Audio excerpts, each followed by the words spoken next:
বিশ্বজুড়ে কৃত্রিম বুদ্ধিমত্তা নতুন শিল্প বিপ্লবের বার্তা দিচ্ছে। যে দেশের হাতে যত বেশি তথ্য, সে দেশের প্রযুক্তি নির্ভর উন্নয়নের সম্ভাবনাও তত বেশি।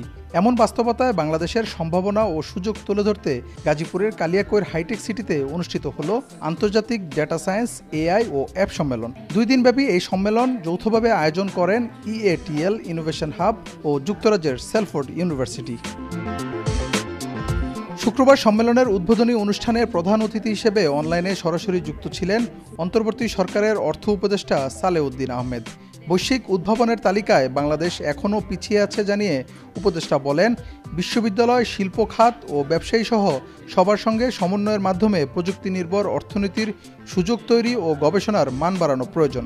এর আগে সম্মেলনের শুরুতে আগতদের উদ্দেশ্যে স্বাগত বক্তব্য রাখেন EATL এর ব্যবস্থাপনা পরিচালক M.A. মুবিন খান। এরপর বক্তব্য রাখেন ইউনিভার্সিটি অব সেলফোর্ডের কম্পিউটার সায়েন্স বিভাগের প্রধান প্রফেসর মো সারাই, পূবালী ব্যাংকের ব্যবস্থাপনা পরিচালক ও CEO, গাজীপুর ডিজিটাল ইউনিভার্সিটির উপাচার্য, EATL ইনোভেশন হাবের চেয়ারম্যান মোহাম্মদ আব্দুল করিম।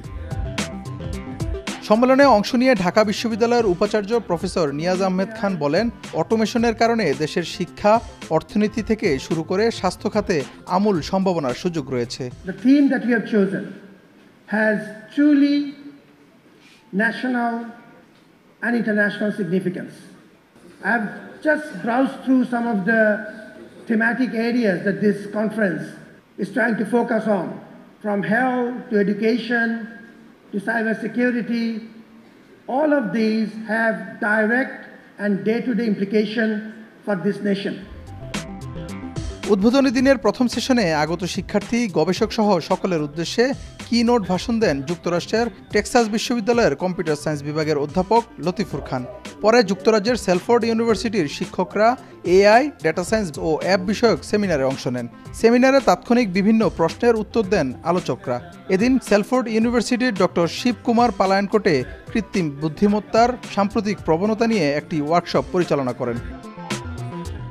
আর সম্মেলনের দ্বিতীয় দিনে ইন্ডিয়ান স্ট্যাটিস্টিক্যাল ইনস্টিটিউট কলকাতার মেশিন ইন্টেলিজেন্স ইউনিটের অধ্যাপক সুস্মিতা মিত্র কি-নোট বক্তব্য রাখেন। এদিন স্বাস্থ্য খাতে AI এর প্রয়োগ নিয়ে একটি ওয়ার্কশপ অনুষ্ঠিত হয়, যেখানে দেশের বিশিষ্ট চিকিৎসক, সরকারি কর্মকর্তা এবং নীতি নির্ধারকরা অংশ নেন। সম্মেলনে 16টি গবেষণাপত্র উপস্থাপনের সেশন এবং একটি পোস্টার প্রদর্শনী সেশন হয়। সম্মেলনে অংশ নিয়ে দেশ বিদেশের বিশেষজ্ঞদের কাছ থেকে নানা বিষয়ে জানার সুযোগ পাচ্ছে জানিয়ে ভবিষ্যতে এমন সম্মেলন আবারও আয়োজনের আহ্বান জানান তরুণ শিক্ষার্থী ও গবেষকরা।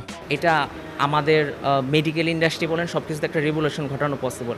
সো আমরা এখানে এই জন্য মেশিন লার্নিং আর ডিপ লার্নিং ইউজ করে এটার প্রিভিয়াস যে স্ট্র্যাটেজিগুলো ছিল ওইখান থেকে একটু ডিফারেন্ট কিছু করার ট্রাই করছি। আমাদের কাজটা ছিল একটু মিডলে, আমাদেরটা একটু অ্যাপ্লিকেশন বেস, তার সাথে হচ্ছে অ্যাপ্লিকেশনটা কীভাবে হচ্ছে আমাদের রিয়েল লাইফে রিয়েল ওয়ার্ল্ডে ইম্প্যাক্ট ফেলতে পারে সেটার অনুযায়ী আমরা একটা রিসার্চের মতো কাজ করেছি।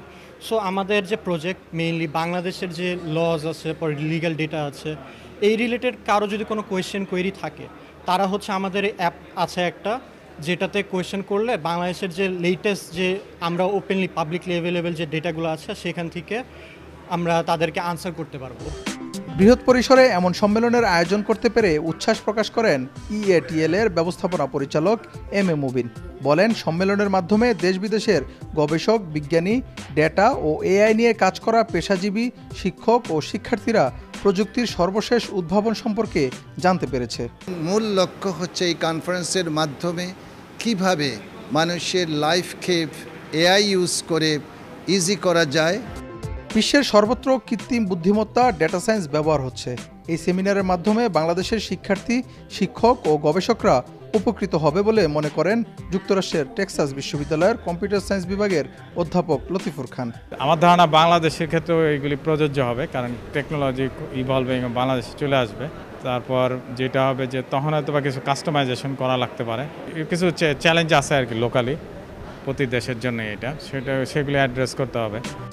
আর যুক্তরাজ্যের সেলফোর্ড ইউনিভার্সিটির কম্পিউটার সায়েন্স বিভাগের প্রধান প্রফেসর মো সারাই মনে করেন, কৃত্রিম বুদ্ধিমত্তা, ডেটা সায়েন্সের ব্যবহার ও প্রয়োগ সারা বিশ্বের আর্থসামাজিক অবস্থাকে বদলে দিচ্ছে।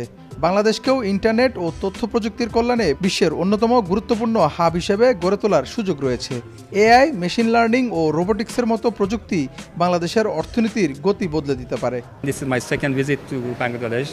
I have noticed that this country is full of potential. It's just amazing. They're not using that potential at all. They need to get you have a lot of expertise, maybe around the world, but they need to work together with the people here and use these local amazing sources that you have in order to make things better. It's going to be great. 2024 সালে বৈশ্বিক উদ্ভাবন সূচকে 133টি দেশের মধ্যে বাংলাদেশের অবস্থান 106তম। 2 দিনব্যাপী এই সম্মেলন বাংলাদেশের প্রযুক্তি সক্ষমতা, আন্তর্জাতিক গবেষণা ও উদ্ভাবনে সহযোগিতার প্ল্যাটফর্ম হিসেবে কাজ করবে বলে মনে করেন আয়োজকরা।